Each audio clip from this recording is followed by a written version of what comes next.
Welcome to the podcast, Restore Yourself, Restore Your Marriage, where it's all about discovering the thoughts that get you in the mood, the thoughts that get you out of the mood, and how creating a deeper connection with yourself creates a deeper connection with your spouse. I'm your coach, Shelly Anderson, coaching you through life, love, and intimacy. This is episode number 90. 90? Mental illness and intimacy. 90 episodes. That's pretty amazing. We're only 10 away from 100. I know. We're going to have a party. We're going to celebrate. Yes. Well, we're going to talk about a very interesting topic today. Yeah. And painful and awful and awesome. Yes. All the above. All wrapped up and very sucky sometimes. But we are going to talk about mental illness. And to clarify right from the beginning, we're going to talk about one of our sons who has a mental illness and how that comes into play in our relationship. Yes. So this is not about you being mentally ill and me being sane. No, but this, and it also isn't just about having to deal with a mental illness. This really does capture, I think, a lot of things that married couples go through with challenges in life in general. Yes. And this particular child is, he has a mental illness that has presented as he's gotten into his teenagers years. But growing up, he also has had addictive behavior. He has a disorder. It's called autobrewery syndrome. And so when he eats a lot of sugar and gluten, it turns into alcohol in his system. And he actually gets high and drunk off of certain foods.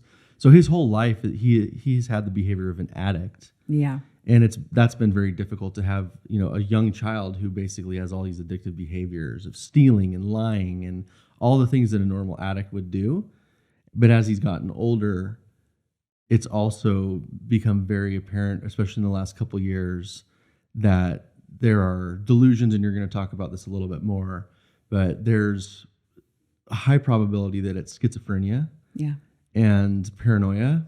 And so it's something that has been a nightmare for us and has had the potential to completely destroy our marriage and our family. And we're going to talk about why that's not necessary and why we can get through hard things and they can actually bring us closer together. And we're going to talk about that. Yeah. So I used to think that when I would hear the words hallucination and delusions, that those two words were interchangeable. And our son definitely experienced elements of hallucinations and delusions from a very young age. It's just it wasn't very frequent.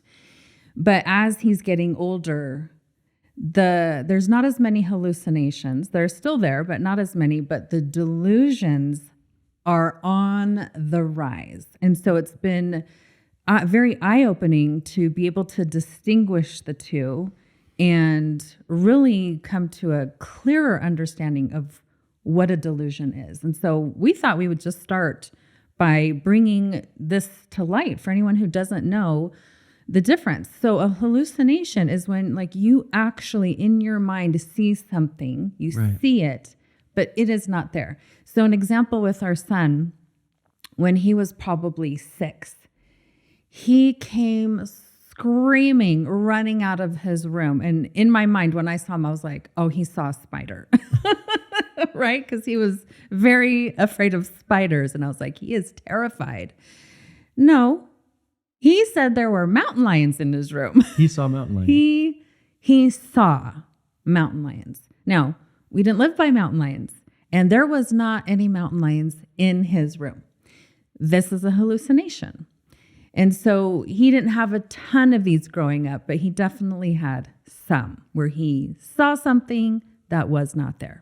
And usually hallucinations come from drugs or from brain damage. But hallucinations can present in the mind with certain people as well. I mean, or we think we see certain things. So if he actually saw a mountain lion, it might have something to do with, the challenges that his brain actually has. And or when he was high on Cheerios. Yes, because when he eats those, hallucinations seem to come with it. Yeah. And so that has been very interesting as well. So a delusion, though, is something different because you don't see it. right? A delusion is not seeing mountain lions and saying mountain lions are there. So a delusion is where your brain thinks something that is not true. It has nothing to do with seeing it. So for example, right now, he is very much stuck in a delusion where he thinks something is happening to his body. He doesn't see it, but he is convinced that his brain is actually going through the process of disintegrating. Yes. He says, I feel my brain and it's disintegrating right now. I feel my blood, it's heavy, it's clotting. I have an injury, but these blood clots are now traveling through my body. I can feel it. They're Well, going can I give a little background on the blood clotting thing? Yes. We're just going to lay it out there. He's been very open with people about this, but he lost a testicle last week. Yes, he did. And he had this is just, I like this name. It's called clapping bell syndrome, where the testicles aren't, they don't have enough tissue holding them in place. And so it allows one to twist. Yes. And testicular torsion is, I think, the appropriate name. Yeah. But his testicle twisted and cut off the blood supply. And by the time he had surgery, or they could go in and look at it, it had died. So this poor kid, he's got all these challenges, and then he loses a testicle. Yes. Right. And so now he is sure that because he sees there's a wound on his scrotum and it's healing, he is convinced that there's blood clots through his whole body and he's going to die at any moment. Because, now that's paranoia too, right? But he really he says he feels the blood clots. Yeah. And he's having all these health issues now that are being brought on because of his mind, where he actually is not doing very well health-wise, at least in how he feels is terrible because he thinks all these things are happening. His brain's disintegrating and he has blood clots. Yes. Neither of which are true. Right. But they're very real to him. Right. So a delusion is when you get stuck on a belief, right? And since we're using life coaching, it's when you get stuck on a thought that is, I'm just going to read the definition, that this thought is firmly maintained despite being contradicted by what is generally accepted as reality. And it's typically a symptom of a mental disorder. And a delusion is persistent, false, psychotic belief regarding the self or another person that is maintained despite evidence. So this means if you were to say, well, here's a picture of your brain, it's fully intact. It is not disintegrating. He doesn't accept it. No, that radiologist did it wrong. Something's wrong with the machine. It didn't capture this part. That's the start of the disintegration. Like, they will never accept evidence or proof. And the internet does not help. It does not help. Because he'll do all kinds of research and he thinks that he's smarter than everybody. And he can't be smarter than everybody. Like, he doesn't think rationally. He never really has. No. But he has this delusion that he is the expert. Right. So if he wants to read about brain disintegration, he'll look for articles and then he'll read like one sentence, not read it correctly. And then he'll be like, this is why. And then he will get stuck on something that is just absolutely not true. And if you try and help him reread the sentence correctly, he refuses to do it. And then if we don't, as his parents, if we don't agree with him, then there's all kinds of accusations, that we are terrible parents, that we don't have the skills that we need to deal with someone like him. We're racist or, whatever it is. I mean, he's come up with so many things. And so he attacks us. And so it's hard to deal with. It's something that, we can't really describe how awful it is, but every one of you have had things in your lives that are hard to describe to people. And the thing for me that's terrible is that even though I know that he's the one who has the challenges, and I know this, and we're going to talk about this a little bit, but I have thoughts all the time about, whether or not I'm a good dad or not. Yeah. And so my self-doubt and, the questions I ask about whether or not I'm helping him as much as I can and whether or not I love him enough, like all these things are there.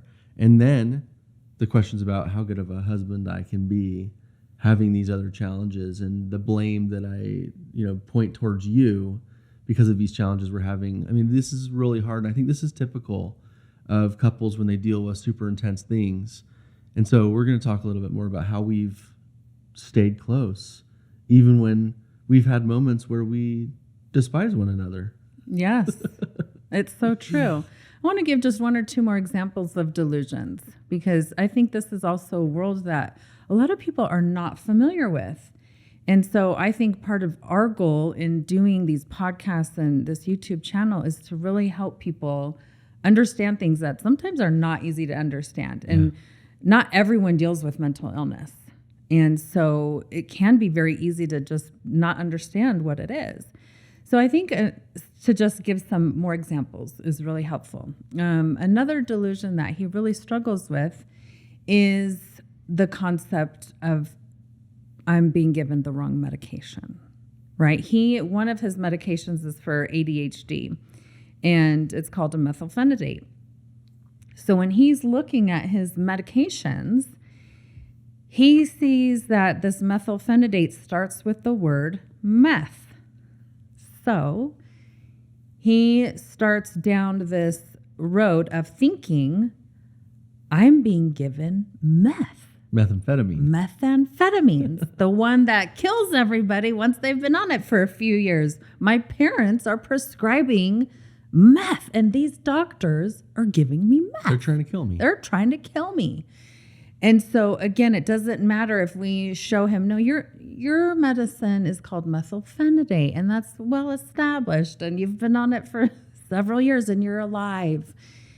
It's a delusion, and he gets really stuck on it. So he can become very untrustworthy of us as his parents when we want to give him his medication, and it's a big thing for him. And it has led to him wanting to murder us at times, right? Like this is the extreme. That's the reality. The reality is, and we'll just be very honest about this, like the reality is in his mind, he can't reconcile that.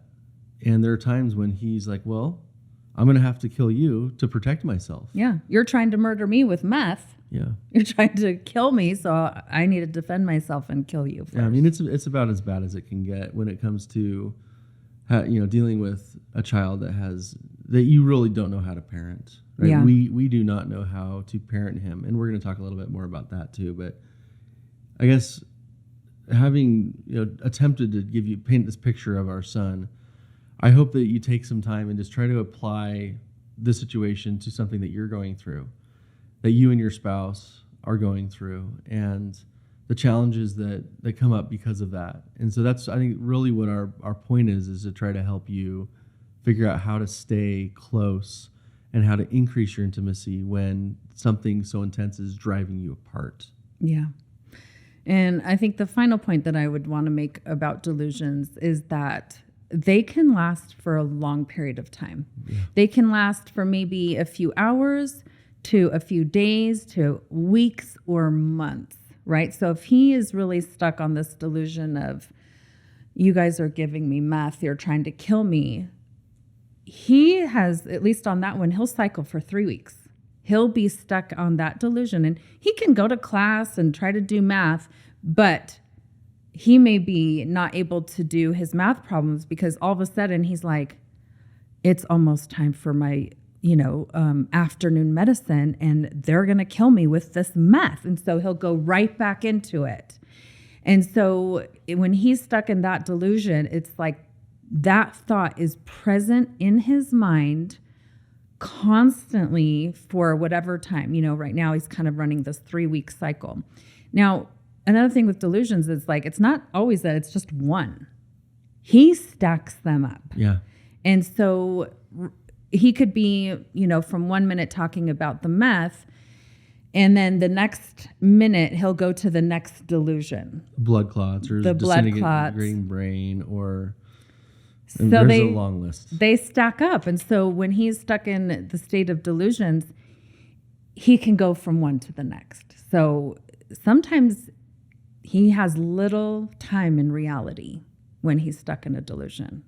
And so I think that's like what people don't always realize, right? They're either always in reality or they're always not in reality. Like it comes and goes. And a lot of times it's just completely unpredictable. So it makes me feel completely insane at times too, because we're trying to empathize with him, sympathize, we're trying to be there with him, and that just doesn't work Yeah. because we're thinking in a logical way or more logical than him. And so it makes you question everything. Your own logic, because it's Yeah. not working with an Yeah. illogical person. Yeah, it's pretty difficult. It is. And so one thing we wanted to talk about today was just what are the natural ways that people try to cope that might not be the best, but where we go to. Yeah.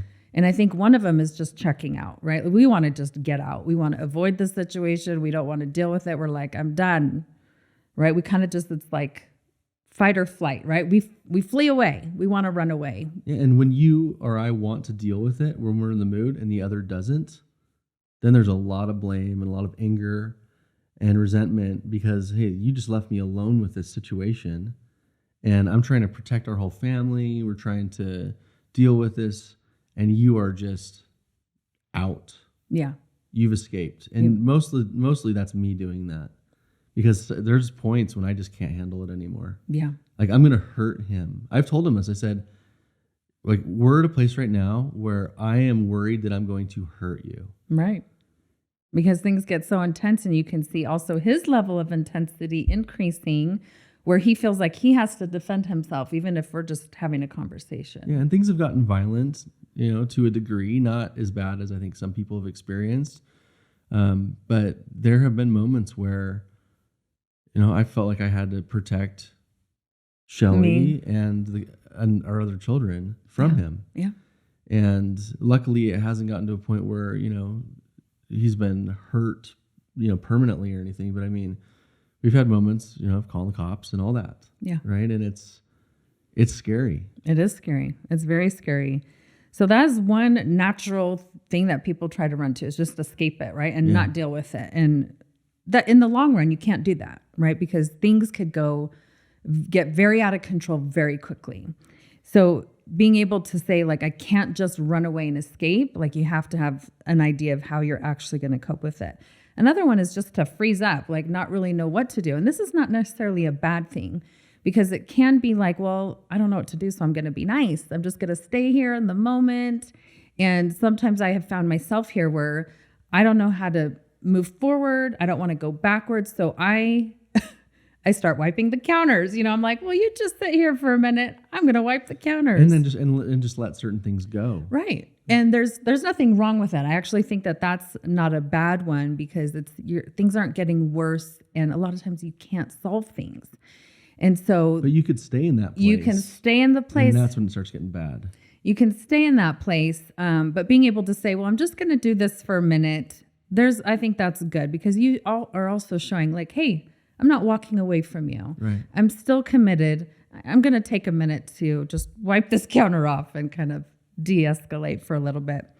But another one that is more on the negative side, and I think this one is just so easy to do, is just to start complaining and get really negative and be in a bad mood, right? You're just angry that this is not easily solvable. And blaming. And And not just blaming him in this particular situation, but blaming you. Right. Like, I mean, the thoughts that I've had about, oh, well, you're the one that wanted to have so many kids. Yeah. You're the one that wanted to have, I mean, we both did. Yeah. But it's easy for me to forget that I was part of that decision. Yes. And then just start blaming you for wanting to be a mom. Like, we could have had a much easier life if we just didn't have children. Right. And now we're dealing with this and our whole life is over. Right. I mean, it's irrational, right? But I think dealing with hard things can make you irrational. Yeah. And you start to create a reality that's not real. And you can have your own delusions, right? Like, he has delusions because of mental illness. I can have delusions just by letting my thoughts get out of control. Right. Yes. And so I think that is probably just one of the most common. And then that is what ends up making this relationship so much harder when you're already dealing with the relationship between us. Yes. For those that aren't watching. Yes. Sorry. It can make the marriage relationship so much more of a struggle when you're trying to deal with something that requires probably both of you Well, yeah. to go into somewhat level-headed. So it just adds more fuel to the fire and is not beneficial. And then the last one, I think kind of that just goes with a little bit of the first one, is like a total checkout, right? Like, I'm not going to deal with this. I'm going to go have like 10 beers right now. Oh, yeah. It's the total numbing out. It's the escape. It's the, I just can't handle it. And I just need to cope and handle myself. And that is very tempting. It is tempting. When things are hard, like this is in a lot of ways why, addiction starts, right? Because we want to escape and the problem doesn't go away. And so you keep trying to escape, and then all of a sudden you're trapped in this escape and you're not moving forward. Yeah. But whether it's alcohol or drugs or, video games or whatever it is, that is so tempting. And I think to some degree we have to have an escape. Yeah. And I think that's actually healthy, and to let you escape by playing Candy Crush or something that's going to get your mind off of things for, a while. Yeah. I have to be okay with that. Yeah. And vice versa, because you need to be able to detach, or else you'll just go completely crazy. Right. But the question is, how long is healthy to detach? And at what point do you engage again? Yes. Because things need to be done. And problems do eventually need to be solved, but sometimes these problems are so intense we don't even know what to do. Yeah. And the first thing that starts happening when we're not working toward finding a solution or changing ourselves in this situation is that the marriage starts to disintegrate first, and then you don't have a partner. Right. And then you start having to deal with it on your own, and that is so easy to do. Yeah. So how do we stay close? So over dealing with this for a really long time, you and I have developed certain things that have been super beneficial. And I think at the heart of it is being able to just accept that certain things are, right? Like for us, it's being able to accept that mental illness is not solvable by love and nurture. Yeah. Like you don't solve mental illness that way. And I think this is such a hard reality for people to know, learn, and then actually accept. It's one thing to say, well, just in our minds, because we think and we're taught, give extra love, nurture, kindness. None of that solves for someone who thinks that you're giving them meth and trying to murder them. Yeah, and I think for those that don't deal with mental illness, but maybe are dealing with addiction or other challenges that people have, just loving and showing compassion alone isn't the thing that's going to help them. Right? We need to love deep down. We need to show love, and they need to know we love them. But there's so many other things that we need to do or not do. And it's a journey to figure out what's the best thing. And having two of us to figure that out is the best way to figure that out, right? I can't go figure out on my own, like, this is the answer, and then tell you this is what we need to do. Right. That's one thing that we've learned is that, we have to accept certain things. We have to understand the reality of the situation. But the most important thing for me has been to be with you, engaged in this, even though I still need my space to be able to deal with it, but to know that I need to go to you for help and to get in that habit, even though I have moments of blame and anger and all those things. That kind of depth of the love and respect in that commitment that we've made in our marriage, it ends up being the answer. Yes. More often than not, even though that might not be the natural thing that I want to do.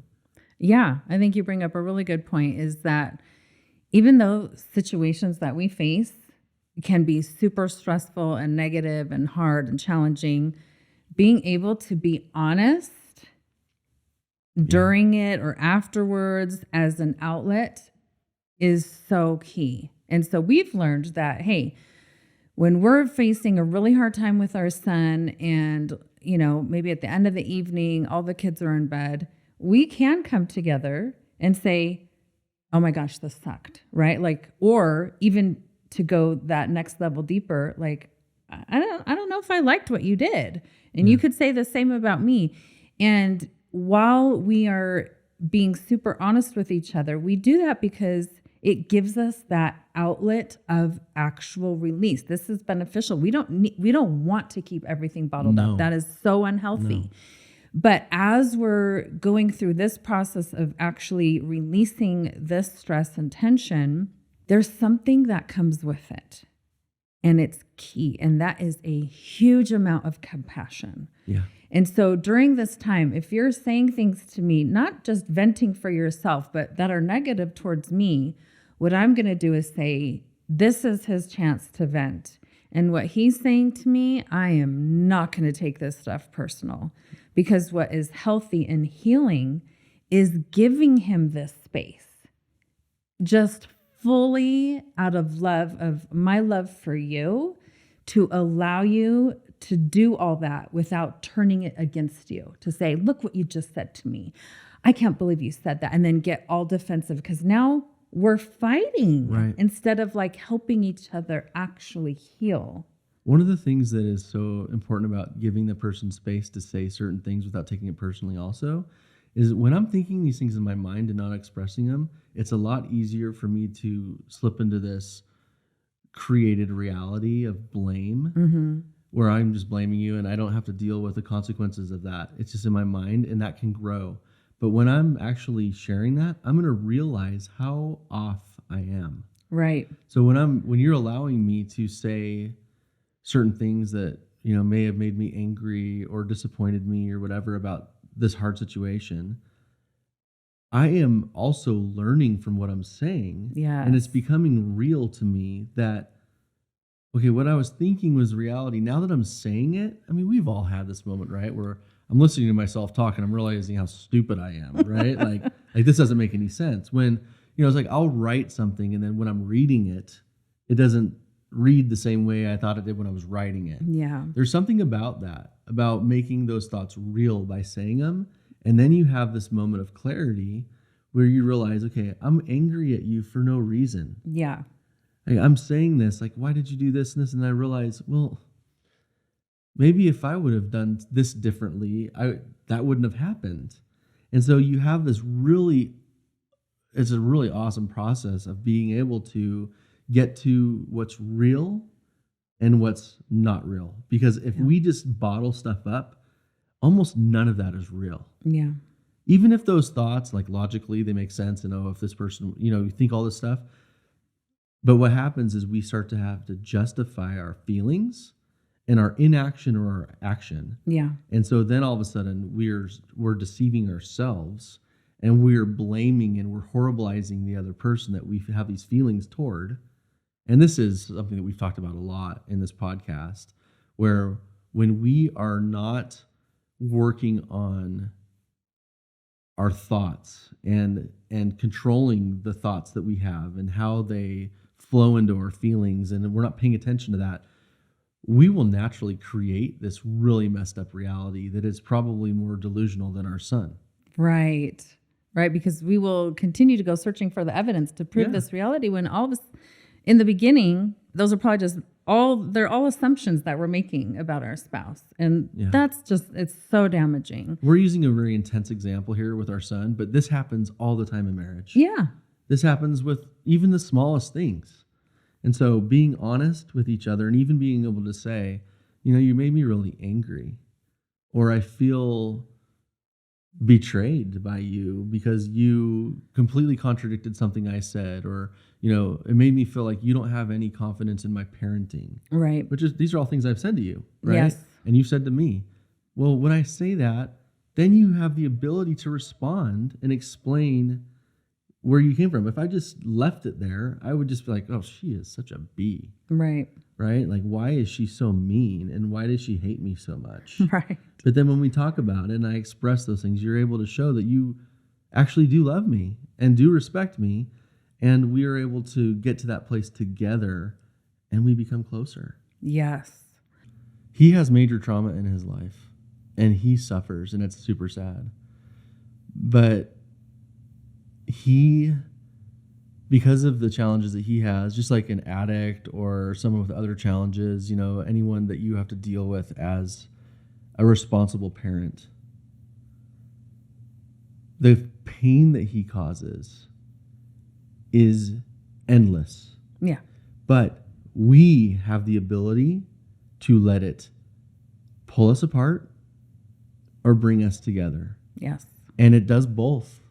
To be very honest, it does both. There are times it pulls us apart, and it is up to us to make that conscious decision to come back together because we're committed to each other and we love each other. And even though at times I feel like, you know, you hate me or you're disappointed in me, and I have doubts about how good of a husband I am or a father I am, like most people do, I know that you do love me and you don't have these thoughts that I think you have because we take the time, even though it's painful to take the time, and it is not fun. No. And I just want you to be like, oh, everything's going to be okay, and just hold me and tell me everything's going to be just fine. Right? That doesn't come till later. Yeah. But when we do the work, we find these rewards of marital bliss. And I think that is the beauty of marriage. Yeah. And having a family and having all this hell to go through in life is that you're rewarded with these moments where you couldn't imagine being more connected. Right. And I love what you're saying too, because I hadn't thought about this until I was listening to you just now, but when we do go through those hard things, right? Like the aftermath, when we're trying to vent and say, this sucked and I didn't like how you did this or whatever, those moments are hard and challenging. But it is in those moments where we are also being so reminded of like what marriage is about. Yeah. Like I remember like this happened just the other day with us where things were very intense with our son. They did not go well for several hours. He was very stuck in the stack of delusions. And you and I were just wiped afterwards, just exhausted. And so afterwards, we were having this discussion. We were trying to be open and honest and vent and heal. And it was not all pleasant. No. You were saying things that I didn't like. I was saying things that you didn't like. But this is the beauty of what happened. Neither of us took what the other one was saying personally, so where we were like attacking each other afterwards. And the end result was awesome because even though we didn't solve everything, we solved like maybe one drop of what we could do better next time. And the wonderful thing that I took away from that experience was, hey, we did that once. Look, we can do that again. We can go through a hard time again. We can discuss afterwards again and go through that not so pleasant experience, the uncomfortable conversation, and know that we can do it. It may be messy, it may be sloppy, it may not look good from the outside, but the end result is one drop better, and that is totally doable. It gives us the confidence of saying we can get through this. This is why family is so important and why marriage is so important in society, right? Because the opposite of that is divorce, broken family, and an exponential negative impact on the world. Yeah. Right? Because now all of a sudden you don't have any compassion and love and everyone's just on their own. Yeah. Right? And you do your best just to hold it together at that point. But when we're willing to go through hard things together and willing to do the work to stay close and find what works for us in whatever the situation may be and be committed. Yeah. Because you promise that person. And in moments like this, when it's really hard, this isn't what I signed up for. Right, we think that. Like I have thoughts all the time, like marriage sucks sometimes. Right. Because it's hard. And now we have to deal with family and children and in-laws and all this stuff, right? And how unfair the world is. It's really easy to just let that destroy you. Yeah. Because the feelings are so intense, especially with family and children and marriage. if we didn't do these things, then over time, not just our son's brain isn't disintegrating, but our marriage and our trust in each other is disintegrating. Yeah. And even though I have moments when I wonder, like, are we going to make it? Yeah. Like, are we going to make it through this? Like, is this going to drive us apart? But knowing the tools that we talk about every week and being committed to learning and developing our marriage and our intimacy is absolutely critical, because if you're not going forward, you're going backward. I really believe that, especially with marriage. Yeah. Right? You can't just be like, oh, things are okay, and I'm just going to deal with the fact that, we're not as close as we used to be. Well, you're not as close as you used to be because you're going apart. Yeah. And you can't just deal with that and just be okay with it, because eventually you're going to grow so far apart that you're not going to be together anymore. But when you commit and you're dedicated to that person, and no matter how hard it is, the reward is to have the kind of intimacy that is so deep and so meaningful that you can see it lasting forever. Yeah. And I think what you bring up a really good point too is that when we face hard times, I think this is an assumption that a lot of people fall into. This trap is marriage is supposed to be easy. Like if we're meant to be together, I hear this one a lot. If we're meant to be together, like, why are we going through this? We shouldn't have to go through this. And I'm like, wait a minute. Like, who says that? Like, I don't know where this idea comes from, that marriage, if you're really meant to be, that you're not going to face major struggles. Like, I look at us and I'm like, okay, we're pretty competent people, right? Like, we're smart enough. I think people think, like, if we're so smart, we're intelligent, why is marriage so hard? It's meant to be. Yeah. You are meant to learn more about you through the hardship of another person, through that relationship. I was at Hobby Lobby 2 days ago. Surprise, surprise. And the minute I walked in, they have their little displays of furniture and their cute decorations. There was one that didn't seem to match everything else. And so it totally drew my attention. I was like, this one it's not the same color scheme. Why is this one here? And then I walked up to it and I was like, I'm going to read what this says. And it said, grow through what you go through. Mm-hmm. And I was like, yes. I grabbed it. I was like, this is coming home with me. Because this is like really what I believe about marriage. If we're alone, life is easy. We can just do it however we want. And I wish that sometimes. I know you do. But there are sides of ourselves that will never be challenged and that we will never discover. Yeah. And we will never grow. We may grow in intelligence because we're like, oh, I can study all this stuff and learn, and nothing gets in my way. And that seems ideal. It is not ideal. You learn and grow and feel accomplished and amazing when you go through something challenging, learn about yourself, and skill up. And get closer to the person that you're committed to. Yes. Because this is about intimacy in marriage. And I know that if I wasn't married and didn't have a family, a lot of things would be easier, but it really would not be meaningful. No. And I would be bored. I would probably, have a lot of bad habits, because you don't have as much to work toward or live for, because now I have responsibilities for all these other people too. So it does help me make better decisions. But at the same time, when I think about human nature, and we think about human nature as so negative in our society, like, oh, humans are terrible. Well, we can be, yeah. Yes. But it's supposed to be like that. And so when I think about this fallen state that we're in, right? We're in this fallen, sinful, imperfect state where we're going to die and we make mistakes and all these things. What a sacred, beautiful experience, because when you figure out that has a purpose, and most people listening to this probably already know that, and most people know, grow through what you go through. Like, people know this stuff, but you don't really know it until you're really working through it. Yeah. And working through it with a purpose. Yes. And the purpose is that you're going to have meaningfulness in your life that you cannot comprehend, even when you're going through it, because it's always becoming more and more meaningful. You're always able to grow. And so you don't even know the destiny of, or the destination of where you're going, because it always is going to be getting better. But to get there, you got to be able to go through some hard crap. Yeah, it's so true.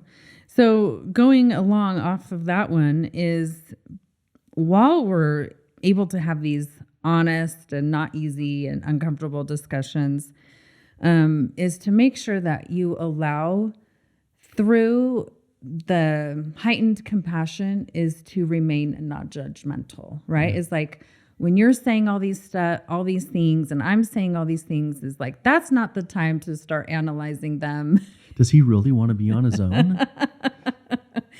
Is to just say, you know what, like, this is his venting time. I'm not going to judge this stuff right now. I'm going to give him that love and space. And also not to judge the way that you are going to cope. And so we have to be able to not be judgmental of those and say, hey, he needs some space. I need some space. And we're going to take our space and do things in different ways. I can't believe she needs her space. Why doesn't she need me all the time? Why does she go to Hobby Lobby? Why does it make her so happy? She doesn't need me. I have these thoughts, and I'm making fun of them because they're ridiculous. They really are, because like, if she didn't need me for like weeks on end and never came back, I would worry. Yeah. But when she needs a little break and then she comes back and says, okay, I'm ready to talk about this, or just shows that she wants to be close to me again, awesome. Yeah. I don't need to think any deeper about it. Right. It's okay. Yeah. So I think that's a huge one, is not to be super judgmental about the thoughts that you're having, because like you said, as you're verbalizing them, you're doing your work, you're doing that thought work. Yeah. And I don't need to take it all personal and judge them all. So it's like, I'm going to give you that space. We're going to give each other that room to just express thoughts and feelings and not judge them, and allow ourselves and one another your own individual way of coping. Yeah, we're still individuals, Yes. even though we're one in marriage. We still need to maintain that individuality. Yes. Because we have different personalities, we have different life experience, before marriage, and even in marriage, you have different experiences. 100%. So the next one that we have found that works really well for us, especially in dealing with something as ongoing and as stressful as this, is to be able to accept certain things as they are in reality. So sometimes we hear and read about wonderful parenting books and Love and Logic, and we took those classes. Not only did we read the book, like, we were in the class, and we could apply these techniques and go, these are working great for our other 4 children, and it is doing nothing for this child. And I think acceptance is huge, because, right, if we were trying to say, this other child has to respond to this parenting style, that is a disaster. It's so important to be able to accept reality as it is, because when we can say, hey, this child is actually struggling with a mental illness, his brain is not computing logic at all. So this approach does not work with him. Right. The more we accept that, the more we stop trying to use that technique and then become more frustrated with ourselves and him that it's not working. So their acceptance is a huge part. And that doesn't mean accept abuse or accept violence. I'm not talking about accepting that. We're talking about accepting reality as it is. Because once we do that, we can approach it differently. Well, there's been times when I thought, oh, well, you majored in, family, what is it? Marriage, family, and human development. Human development. You've read a lot more books than I have, like, especially early on. And all of our, other children, are respond to these things. But we're talking about kid number 2. And all of a sudden, your expertise isn't working. What's up with that? Like, what are you doing wrong? Yes. It's so easy to blame too. When you're not accepting things for what they are, you're going to blame whether it's the kid or whoever it is you're dealing with or your spouse. Yeah. And so for me, it's been really important to accept certain things. So I don't blame you, even though you have you've done nothing wrong. Right. And all the education that you have in this has been incredible with our other children. And once I realized that I can't do anything about this other child, then I'm not blaming you. And so my anger toward you reduces. Yeah. I don't despise you for certain things or not doing certain things. I mean, it just makes it a lot clearer. And you have less baggage to deal with when you accept certain things. Yeah. Being able to accept reality is actually very empowering, because it is very frustrating if you go into trying to solve mental illness with child number 2 using this one program that requires logic, and this kid does not have logic. We're going to be expecting him to respond when he cannot fulfill that expectation. He cannot respond to a logical approach. And so, but being able to accept that changes our expectations of him as well. And that's a loving thing to do. And I'll tie this to drug addiction too, because I know a lot of people deal with addiction with their children and others, but enabling, right? Like accepting the fact that they're an addict and they have agency still, and making decisions that are really hard might not make sense to both of the parents that are dealing with that. Yeah. Right. And so if you have a mother that's just enabling them and just loving them and thinking, oh, if I love them, they'll quit. Well, then the father might be like, well, we got to kick him out of the house. Right. Which one's right? Right. You have to accept first the fact that the kid's an addict. Yeah. Right. And there's certain things that aren't going to work.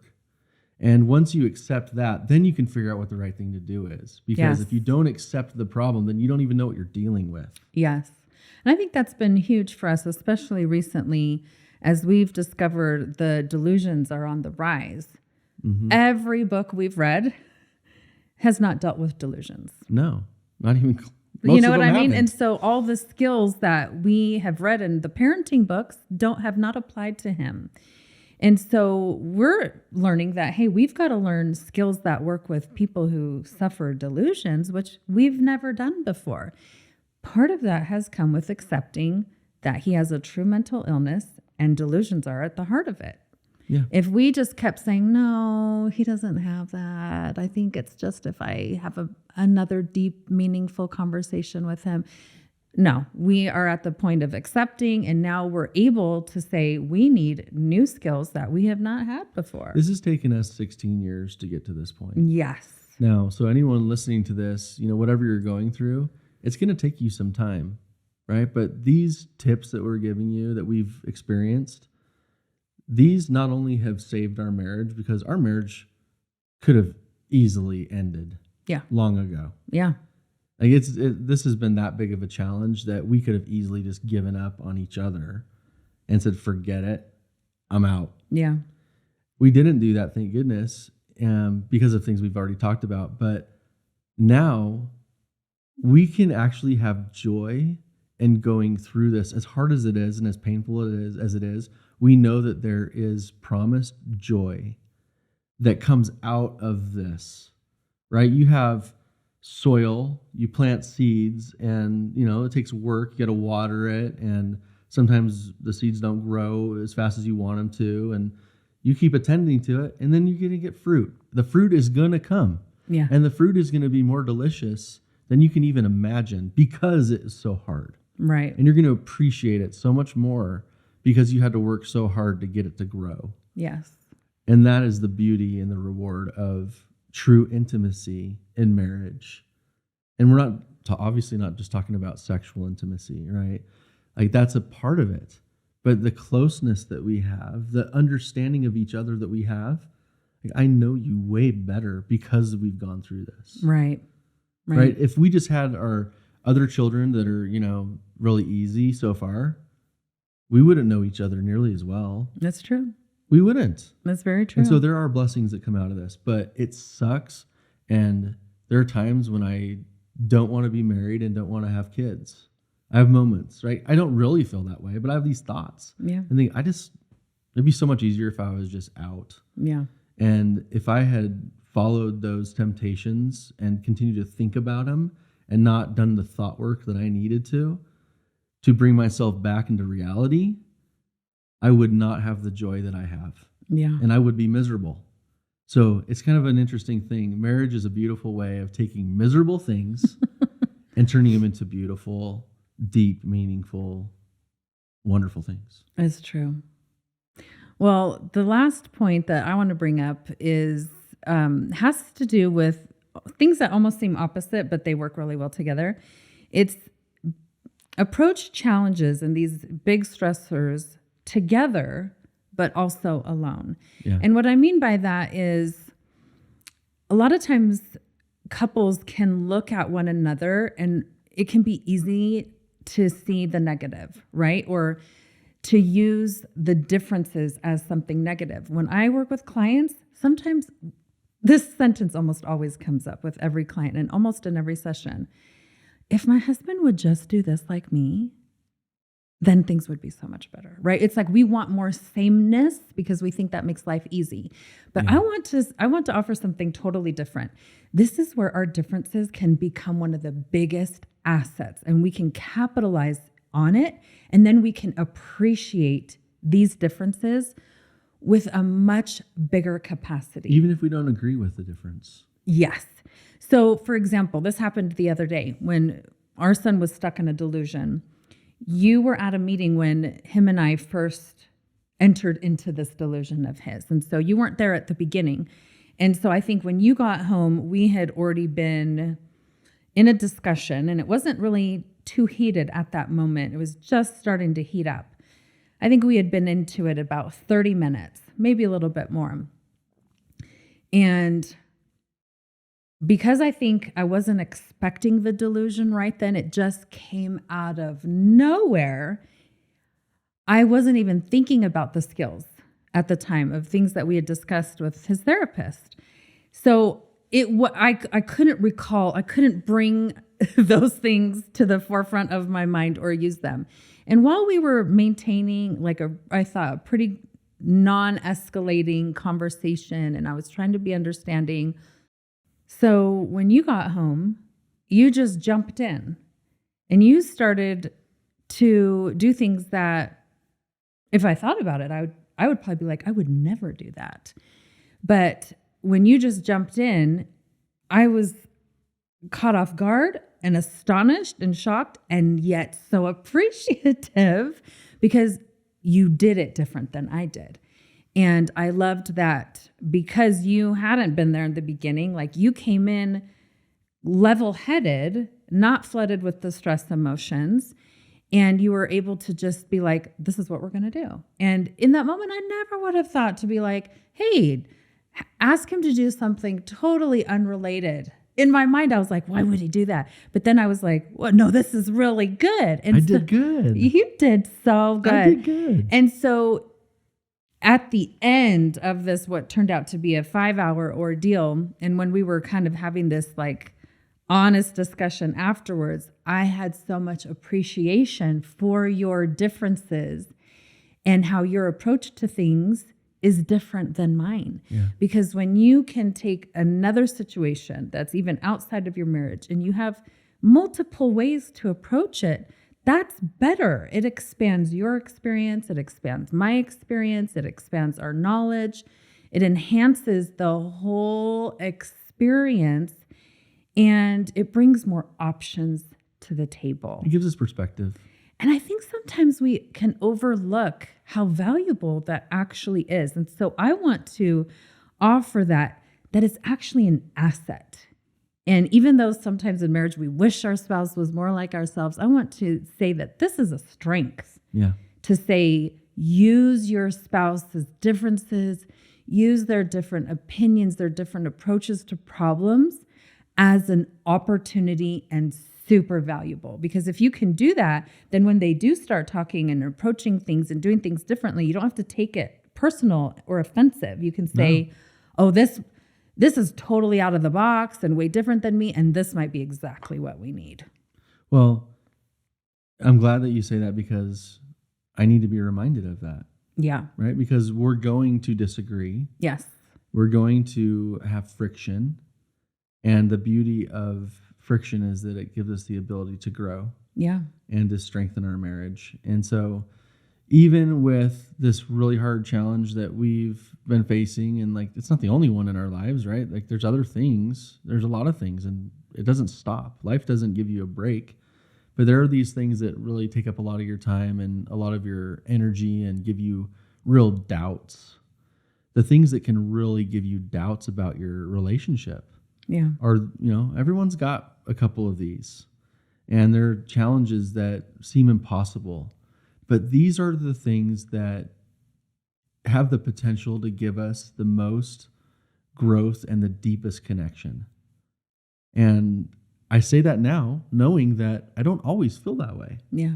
But I do know that as we work through it and as we are committed, I know that it will get there. Yeah. And so just having that faith in us and in the beauty of marriage and intimacy, there's nothing that we can't get through, even though when we're going through it, it might seem like it's impossible. Yeah. So true. that's all I have to say about it. Well, we hope that as we share our experience with something so stressful and challenging, with our son and mental illness, that you can still apply that this is just a stressful situation, and think about it with your own challenges that you guys face in your own family, and be able to maybe think about some of the points that we've brought up that have really helped us, even though they're not easy to do. But they are so worth it. And you'll find things that work for you that we haven't learned yet. So yeah.